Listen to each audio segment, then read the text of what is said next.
If I'm speaking honestly, is slowly becoming the greatest show on TV, comic book or not. Now, I've never read the comics, nor have I ever even heard about this show slash story prior to it airing. I've always been a comic fan, but never veered off the path of Marvel or DC, and sure, call me a casual because of it, but I think is one of those shows that's absolutely necessary at this point.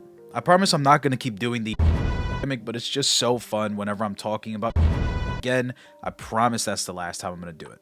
Maybe. This show, honestly, was something that the genre truly needed. I've made a video discussing superhero fatigue in the past and what I think the best remedy to that fatigue would be. A few things I mentioned were simply a return to form in terms of creativity and fundamental understanding of the genre that any creator in the superhero space finds themselves in. At its core, a superhero and the genre is a fantastical concept, and somewhere along the way, this desire began to start to try and ground the entire category for some reason. I'm not here to rehash that video and the entire argument, but I did leave something out in the event this season of Invincible was that good, and honestly, I'm so happy I get to talk about it. I said it earlier already, and it is what I left out of the other video, but simply put, Invincible is absolutely necessary. Now, I know I'm repeating myself at this point, but just let me explain what that means. And yes, I fully understand I'm about a month and a half late, I'm very sorry. With Marvel and DC being such big brands with even bigger corporations and Disney and Warner Brothers backing each one respectively, there's red tape and restrictions that are placed upon creatives and directors and writers and so many other people that impede on their ability to truly create something of substance. I'm well aware that Amazon is also one of these giant conglomerates, if not even bigger than the latter two, but the fact remains that at the very least, Robert Kirkman is getting to see another one of his creations come to life on his own terms.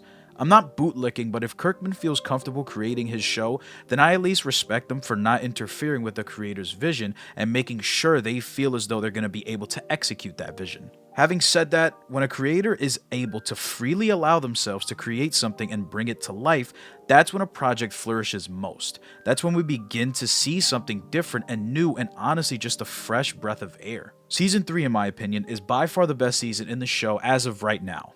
The sheer amount of, for a lack of a better word, shit was just so fulfilling. I saw some gripes many people had and even some friends of mine had with Season 2, and I understood. Season 2, while it definitely had a few things that moved the story forward, felt a little slower paced than this season. That's my immediate reaction to what we got, but why exactly do I find this show to be necessary? There's a level of nuance I truly enjoy when I'm watching anything in regards to the superhero genre. I do believe there's a time and place for the fun, inherently goofy aspect of these movies and shows, and for the most part, I love it so goddamn much. Most people do, and we all eat that shit up, but I do have a genuine soft spot for when we get to see the juxtaposition of an inherently goofy genre examining itself and its own plot and story beats and really just living in those moments.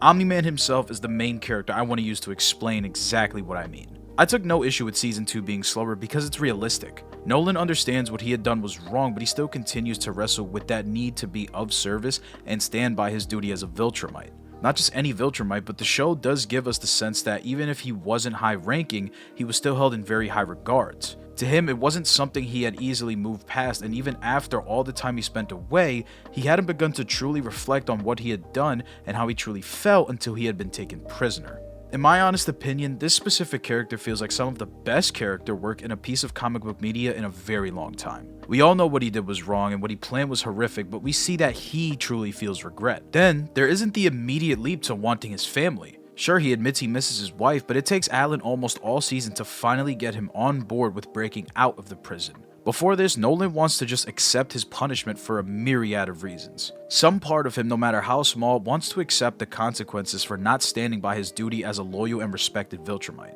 It's all he's known for all his life, and he's abandoned that regardless of the circumstances. On the other hand, he's ashamed of what he did to his son and what he would have done to his world for 18 years had Mark not stood up to him. There's a lot of things running through his head as he's about to die, and yet he doesn't change his mind and reject his punishment because he misses his family, even if he does. He doesn't reject it because he now detests the Viltrumites even if he might. He doesn't reject it out of any form of self-preservation, even though he definitely could have. He does it simply because someone he cares for, a friend of his, is in danger. He forgets about his wallowing in self-pity for just a moment and worries about someone else probably for the first time in a while, and simply tries to save them. Now, I'm aware this video is ultimately a comparison one. Comparisons to other cartoons and comic book movies, and truthfully, I don't mean for it to come off as such. Invincible stands on its own and stands on its own merits independent of the genre it's in, and just has a great story with great characters. It also has this ability that feels like a lost art form among comic book media where multiple stories can unravel at once. The show currently has so much and has had so much going for it in the past, and it can feel like so much, but it does a great job at juggling everything as opposed to other projects feeling very linear. Now, of course, that's not to say being linear, having one narrative going, is a bad thing by any means.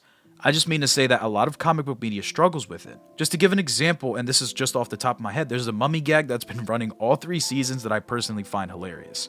Not to mention, there's the entire storyline of the Sequids finally getting to Earth and preparing for their invasion after a massive buildup. On the multiversal side, we have the alternate Mark stranded in another universe and Angstrom being controlled by a race called the Technicians. There's Mr. Liu and the street level characters, this new storyline with Damian Darkblood, Alan and Nolan's adventures, and finally looming over all of this, the fucking Viltrumites. So far, it's been doing an amazing job making this feel like a living, breathing world outside of just Mark and his friends, but always putting them front and center and somehow bringing every storyline back to these characters. It also feels as if it's juggling these things effortlessly because of that world building and allowing things to breathe when they need to. Focusing on Mark majority of the time, especially in the latter half of seasons 2 and 3, only occasionally visiting Nolan, is a prime example of this exact instance. Because we spend such short but meaningful time with Nolan, the passage of time combined with his development feels legitimate and tangible and real and just honest. Not to mention, it feels as though the show doesn't waste a single episode on something pointless. Meaning, when I'm talking about pacing, the show understands that it only has a few episodes to wrap everything up, as opposed to older cartoons where there were like 20 to 30 plus episodes a season. They really do know what they're doing with their time and their pacing and their character work. This isn't meant to be a character study, nor a really deep look at Season 3 and the overall story. I honestly think High Top is a better example for that, but it's more so a very late rambling about my favorite season of one of the best shows to have released in a very long fucking time. Also, and this is more of a footnote if anything, Conquest humanization was very unexpected and the most welcome addition to the lore I've ever seen. From what I gather, that dialogue he gives Mark at the end was never included in the comic. He was meant to be exactly what he said in his monologue, just his purpose, just to conquer. Knowing he initially had no motives or anything beyond his duty was surprising to see considering how well the character work had been up until this point, and we were only going to get this monster who fails at killing Invincible. Getting a peep into Conquest's struggle with his purpose and abilities so very weirdly grounded a character who then uses his anger at his abilities to further provide himself with the purpose he hates but needs was so interesting, and in my opinion put the show on another level when it comes to writing characters. I don't want to waste too much time rehashing things other creators have said because this video is probably a month late, but I'm just hopeful and excited for where the show is going to go. I think I'm going to continue watching the show the way I already have, which is by watching the season and reading up until where it ends, just to see how the comic and show compare to each other. I'll eventually read the comic in its entirety to get the full experience, but I'm having way too much fun not knowing what's going to happen. Now, I will say, I'm aware of Thrag and who he is, because honestly, the memes are fucking hilarious and they're everywhere, but I won't speak too much on him in case anyone watching doesn't know who he is, but I'm interested to see who gets to take on that role. It's going to be massive shoes to fill, and hopefully they do as well as Jeffrey Dean Morgan with Conquest. All in all, great fucking show, great fucking season. I cannot wait for season 4. Again, sorry this is so late. I didn't expect this to release as late as it has, but thankfully it's here. And no, my next Daredevil video won't take a month to complete. I promise that's going to be coming soon. I hope you guys enjoyed. Be sure to do all the fun YouTube stuff, comment, subscribe, like, take care of yourselves, take care of one another. Peace.